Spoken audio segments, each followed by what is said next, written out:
Abra sua Bíblia na primeira carta de Paulo aos Coríntios. Primeira carta de Paulo aos Coríntios, capítulo 1 e versículo 18. Eu quero falar nesta noite sobre a loucura da mensagem da cruz. Não há lógica nesta mensagem. Não há lógica nesta palavra. Primeira carta de Paulo aos Coríntios, capítulo 1, do verso 18 em diante. E é uma palavra de confronto ao que imaginamos ser o Evangelho de Jesus Cristo. Eu quero mostrar o Evangelho às avessas. Que palavra é essa? 1 Coríntios, capítulo 1, versículo 18. Do verso 18 ao verso de número 25. Preste atenção no que diz esse texto. Certamente a palavra de Jesus, a palavra da cruz, é loucura para os que se perdem, mas para nós que somos salvos, poder de Deus. Pois está escrito: destruirei a sabedoria dos sábios e aniquilarei a inteligência dos instruídos. Onde está o sábio? Onde o escriba? Onde o inquiridor deste século? Porventura não tornou Deus louca a sabedoria do mundo? Visto como na sabedoria de Deus o mundo não o conheceu por sua própria sabedoria, aprove a Deus salvar os que creem pela loucura da pregação. Porque tanto os judeus pedem sinais como os gregos buscam sabedoria. Mas nós pregamos a Cristo crucificado, escândalo para os judeus, loucura para os gentios. Mas para os que foram chamados, tanto judeus como gregos, pregamos a Cristo, poder de Deus e sabedoria de Deus. Porque a loucura de Deus é mais sábia do que os homens, e a fraqueza de Deus é mais forte do que os homens. Eu quero falar sobre a loucura do Evangelho. Não faz sentido para a mente humana o dar o outro lado da face. O caminhar 2 milhas com aquele que insta para que caminhemos uma. Dar a capa e a sobrecapa àquele que quer a nossa roupa. Não faz sentido, não faz o menor sentido. Não faz o menor sentido estender a mão ao agressor, se submeter voluntariamente ao algoz. Não faz o menor sentido. Não faz o menor sentido Jesus, o Filho de Deus, destituir-se de sua glória e de sua majestade, fazer-se homem e habitar entre nós. Não faz o menor sentido. Então a primeira coisa que quero dizer a você esta noite é que o Evangelho de Jesus, segundo a mente humana, não faz sentido. Não é à toa que uma grande multidão seguia Jesus e apenas um pequeno número estava de fato consciente da realidade da mensagem que ele pregava. Havia aqueles que o seguiam pelo pão, pelo inusitado, pela polêmica, para observarem se dizia algo escandaloso e que feria princípios dos fariseus, dos saduceus, dos essênios, dos sacerdotes e daqueles que lidavam com o sagrado. Mas havia um grupo de pessoas interessadas na pessoa de Jesus e em sua mensagem. Sabedoras que eram, pelo Espírito Santo, que é quem nos convence do pecado, da justiça e do juízo, que aquela mensagem, apesar de não ter lógica, era algo de novo. De fato, era as boas novas da salvação. Para nós, em pleno século 21, também não é diferente. O que fazemos nós, abrindo mão de prazeres, abrindo mão de direitos, assumindo deveres, responsabilidades múltiplas. O que fazemos nós ao sepultar o velho homem, ao mantê-los sob governo e sob controle.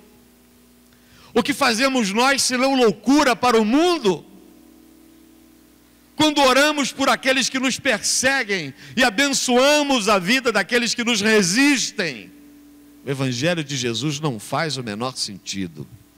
Então, se você espera sentido nas palavras de Jesus para servi-lo, se você espera lógica nos ensinamentos de Jesus para andar após ele, eu quero dizer a você nesta noite, estamos perdendo tempo, porque nós não teremos nem sentido, não veremos absolutamente nada que justifique a fé exigida, absolutamente nada se materializará para comprovar, por exemplo, a deidade de Deus, a sua grandeza e a sua autoridade. Ele não confirmará o seu poder para que nele creiamos, nada disso fará sentido.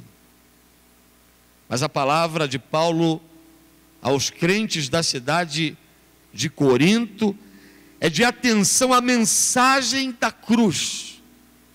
A mensagem do Evangelho precisa ser ouvida atentamente, recebida com seriedade. E agora eu começo a falar para cristãos. Quantos de nós vivemos há tanto tempo no Evangelho e não conhecemos Jesus? Não conhecemos sua palavra, não conhecemos o Evangelho e seus ensinamentos, o que prioriza, o que exige, o que estabelece. Quantos de nós servimos a Jesus e dizemos: olha, sirvo a Jesus, mas cada um que cuide da sua própria vida. Sou crente, mas não sou bobo. O que é meu, o que é do outro é do outro. Quantos de nós estamos dispostos a estabelecer os nossos limites de justiça e do que é certo, em detrimento do que ensina o Evangelho, do que estabelece a palavra de Deus? O Evangelho de Jesus não faz o menor sentido. Mas eu abraço o Evangelho de Jesus, porque a mensagem da cruz, ela não fará sentido segundo o meu coração e a minha mente, mas brotará, produzirá frutos de misericórdia pela fé. Eu amo a mensagem da cruz, porque ela descortina diante dos meus olhos um outro universo, uma outra vida que não essa, outros limites além dos que já conheço, parâmetros outros de graça, bondade e misericórdia que não me foram apresentados por homem algum, por filosofia alguma, por princípio humano que seja. A mensagem do Evangelho para mim tem a pureza da sinceridade de Deus, tem a clareza de sua justiça e de sua graça, e vem estabelecida como princípio de uma nova ordem, como princípio de novas condutas, de novos procederes, de uma nova esperança. Vejam o que Paulo diz: a palavra da cruz é loucura para os que se perdem. Então, ainda que como loucura, loucura será para aqueles que não a querem, para aqueles que a rejeitam. Então esta palavra será não só loucura, mas escândalo, assim como Jesus é apresentado como não só quem detém uma palavra dura e difícil, mas como quem representa a rocha de escândalo. Então, querido, não abracemos o Evangelho pelo coração, não abracemos o Evangelho pela mente, não abracemos o Evangelho pela lógica. O Evangelho não tem lógica. Abracemos o Evangelho pela fé, creiamos que esta palavra de Jesus muda a nossa vida, estabelece novos parâmetros, abre diante de nós novos caminhos e novas possibilidades. Não seremos bem-aventurados só nessa vida, mas na vida eterna. E ainda que nesta percamos, na vida eterna viveremos com o Senhor. E o Evangelho de Jesus deve ser pregado como o Evangelho que nos conduz à eternidade. Uma segunda coisa nesta palavra de Deus sobre a sabedoria dos homens. destruirei a sabedoria dos sábios e aniquilarei a inteligência dos instruídos. Sabe por quê? Porque o sábio em sua sabedoria não chega à conclusão de Deus.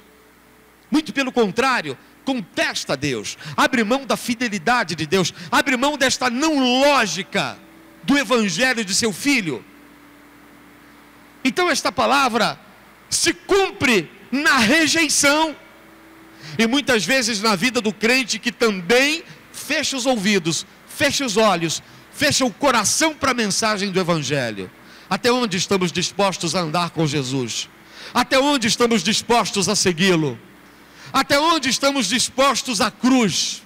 Até onde estamos dispostos à morte, aguardando a ressurreição?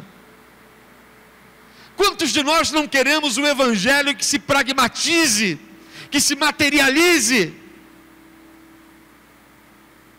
Eu quero só lembrar você que quem afronta Jesus e o confronta com a proposta de transformar pedras em pães, em resposta à fome urgente, à fragilidade do corpo, ao sofrimento da alma.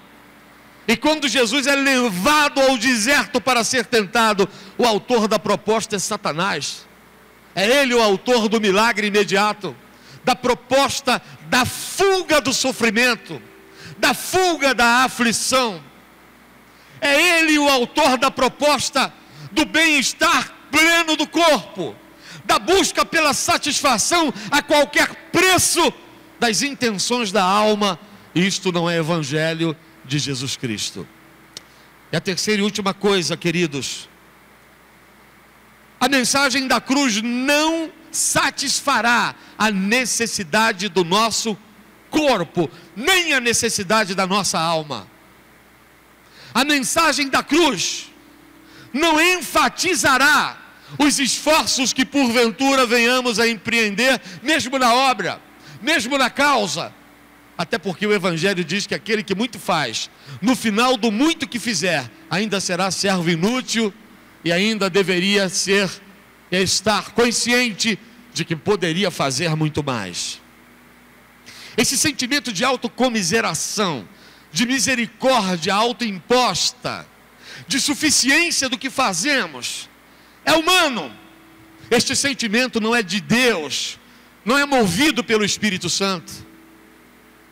Aquele que se afasta da igreja dizendo: me afastei porque estou triste, porque fui ferido, porque não fui acalentado, porque não fui abraçado, me afastei porque não fui carregado no colo, porque não concordo com tal e tal prática, ou com tal e tal palavra. E práticas como esta, nós seremos por elas confrontados todos os dias da vida da igreja. Práticas daqueles que se desviam, daqueles que fecham o coração para a verdade do evangelho, para aqueles que endurecem a cerviz e a alma. É muito mais fácil fazermos a nossa vontade que a vontade de Deus, queridos. É muito mais cômodo darmos ouvido às nossas próprias necessidades que às necessidades do outro. É muito mais lógico abrirmos os olhos para os de perto do que para os de longe, para aqueles que nos são afeitos que para aqueles que nos são odiosos. Mas a mensagem da cruz é loucura para os que se perdem, mas para nós que somos salvos, é a manifestação da sabedoria de Deus. Eu quero dizer mais uma coisa e nos aproximamos do fim desta breve mensagem. No verso 19, a palavra é: destruirei a sabedoria dos sábios e aniquilarei a inteligência dos instruídos. E a pergunta é retórica, e ela é: onde está o sábio? Onde o escriba? Onde o inquiridor deste século? Não se tornou Deus loucura, ou não tornou Deus loucura a sabedoria dos homens? Sabe o que eu quero dizer para você nesta noite? Eu prefiro a simplicidade do evangelho. Eu prefiro a objetividade da fé. Eu prefiro a dependência de Deus. Eu prefiro a esperança para a eternidade. Eu prefiro a palavra que produz o confronto do que a palavra que acalenta os ouvidos. Eu prefiro ser chamado à responsabilidade do que ser elogiado e apoiado nas minhas loucuras espirituais. Eu quero concluir esta mensagem dizendo o seguinte: no que consiste a loucura da mensagem do Evangelho? O principal elemento que enfatiza esta loucura é a própria morte de Jesus.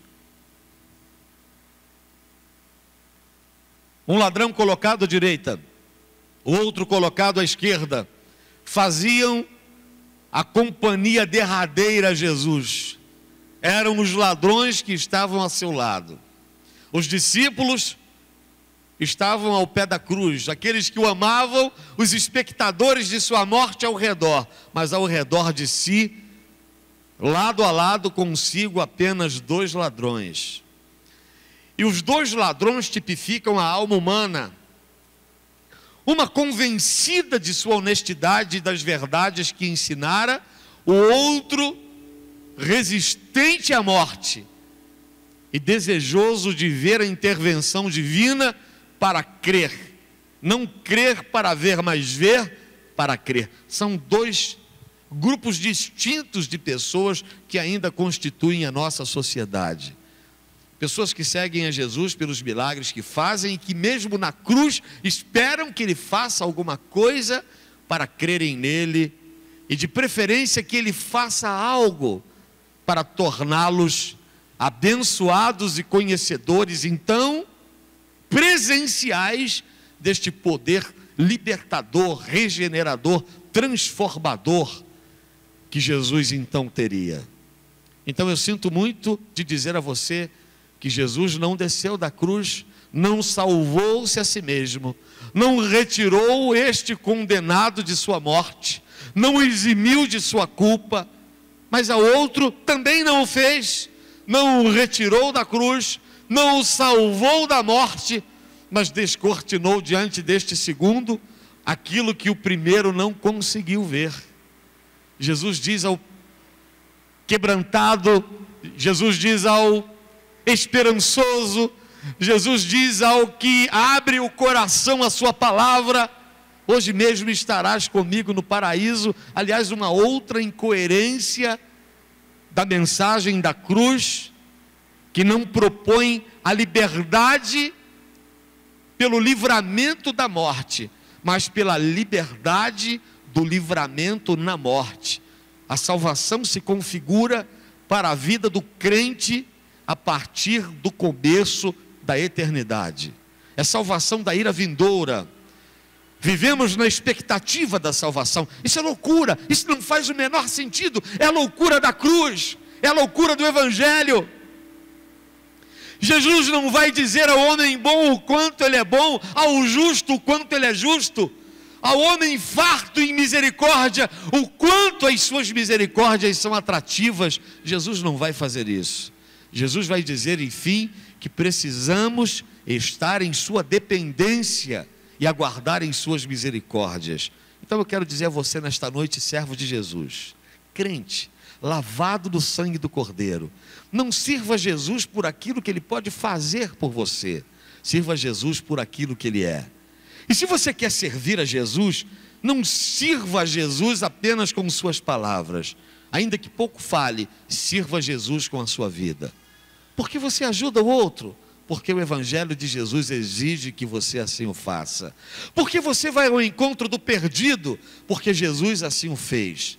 Porque você estende a mão à prostituta, porque você estende a mão ao assassino, porque você o traz ao redil, ao aprisco, porque você sacrifica os seus próprios interesses por amor ao Evangelho, porque isto é boas novas, isto é esperança possível, produzida pela mensagem da cruz, produzida pela mensagem do Evangelho. Curiosamente, os judeus esperavam as boas novas remissivas, vassalos que eram dependentes de Roma, que eram escravos, que eram. Os judeus esperavam que Jesus fosse um libertador bélico, político, social. E Jesus apresenta o evangelho que liberta a alma, que modifica o coração, que alimenta o espírito, que dessedenta a natureza humana. E é este o evangelho de Jesus que temos para viver. Você não verá céu se abrindo, você não verá anjos descendo, você não verá nenhum profeta se levantar para dizer que você deve fazer o óbvio, e você ainda assim será impelido, compelido, ordenado pelo Espírito a andar em novidade de vida, a andar em fidelidade, a andar em justiça, a dar um segundo passo, a liberar também a sobrecapa, a caminhar 2 milhas, a dar a quem não tem, a dividir o que tem com aquele que nada tem. Esta é a mensagem do Evangelho de Jesus, e a palavra de Jesus não é agradável ao coração e não é agradável à alma humana. Muito pelo contrário, a palavra de Jesus nos tira da nossa zona de conforto e nos confronta a agirmos de uma forma como a nossa natureza carnal não está pronta para agir.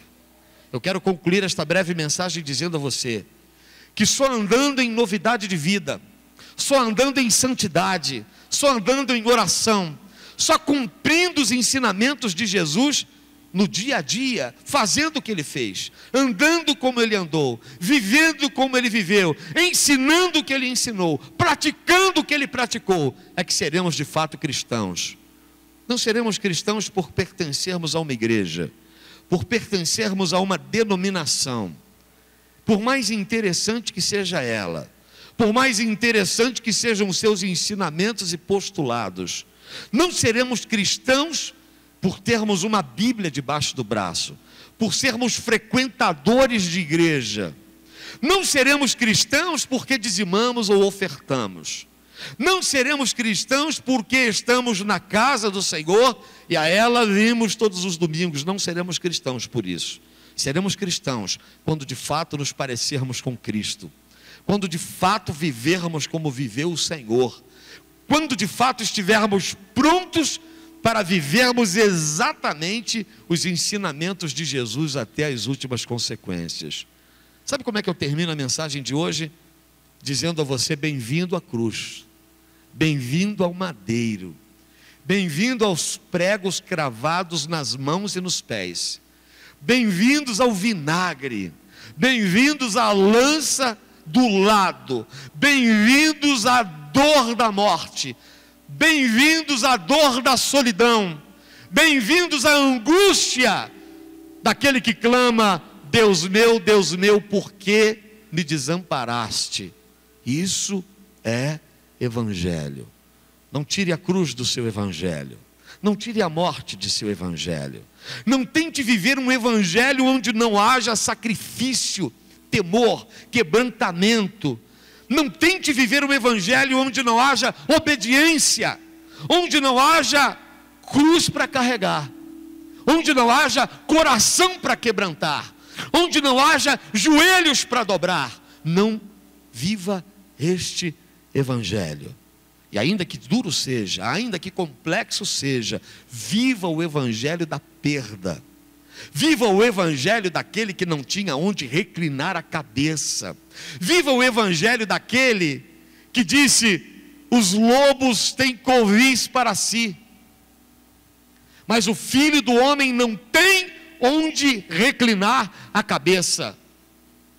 Viva o evangelho que aprende a dividir, e quando for dividir, não divida mais para cá do que para lá, divida menos para você e mais para o outro, porque o teu dividir representará as intenções do teu coração e da tua alma. Sabe como servimos a Deus? E nós aprendemos isso pelo evangelho, é preparando porções para aqueles que nada têm preparado para si, é indo ao encontro daqueles que não são, é trazendo para o nosso lado aqueles que não têm a oportunidade de estarem numa noite como essa, num lugar desse. Eu vou dizer para vocês qual é a minha oração.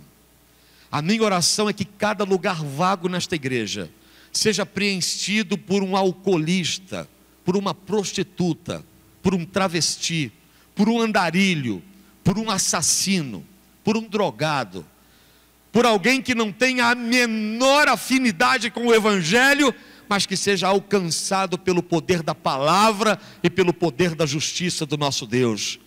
Eu quero que a casa de Deus se encha de quem tem fome e de quem tem sede. Eu quero que a palavra do banquete se cumpra neste lugar, se cumpra nesta igreja.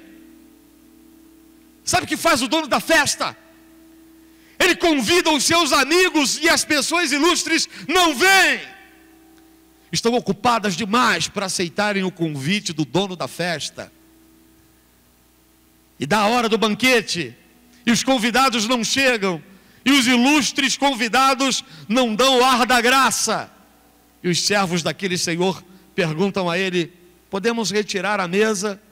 E o dono da festa diz: absolutamente, não façam isso. Agora, por gentileza, saiam pelos valados, pelas sarjetas, pelas vielas, pelos becos. E Jesus começa a enumerar quem ele gostaria que fosse trazido ao Evangelho, trazido à sua presença. E na forma de parábola, Jesus vai dizendo: olha o que faz o dono da casa. E ele leva os mancos, malditos pela lei judaica, os aleijados, malditos pela lei judaica, os mendigos, os andarilhos, os impuros, e os põe assentados à mesa, e os serve, como se servissem a senhores e a nobres de seu tempo. Sabe o que eu quero dizer para você, meu irmão? É que 1 Coríntios se cumpre nesta noite, na minha igreja, na sua igreja, na minha vida e na tua vida. Quanta gente poderia e deveria estar buscando a presença do Senhor, buscando a sua face, adorando o seu nome, e optam pelo conforto da casa, e optam pelo conforto da vida, e optam pelos sabores e pelos múltiplos sabores oferecidos pelos sentidos. O Evangelho de Jesus não faz sentido. O Evangelho de Jesus não tem lógica. A mensagem da cruz, de fato, é loucura para os que perecem. Que a palavra de Deus fique guardada em seu coração. Esta é a minha oração nesta noite, e eu a faço em nome de Jesus. Amém. Curve a sua cabeça, feche os seus olhos. Eu quero orar por você. Senhor, nós temos ministrado a tua palavra, e fizemos isso com intrepidez e ousadia. Eu não estou aqui para agradar o coração nem os ouvidos de ninguém. Estou cumprindo a tua ordem de ser atalaia para a minha geração, de gritar os alertas de Deus sobre os altos muros, e de clamar contra a iniquidade do meu povo.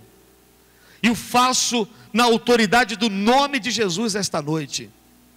Que a tua igreja seja santificada pela palavra, que estejamos, ó Deus, preparados para toda boa obra, que estejamos preparados para perder, preparados para dividir, preparados para abrir mão, preparados para acolher, e que quando chegarem os desvalidos, que nós demos a eles os primeiros lugares, e que quando chegarem os famintos, que nós os façamos assentar à mesa, e que quando vierem, ó Deus, aqueles rejeitados por este mundo, que estejamos preparados para ensiná-los o caminho da eternidade e o caminho da graça. Fica conosco nesta noite, e que esta palavra seja validada pelo Espírito Santo no coração de cada crente, em nome de Jesus. Amém e amém.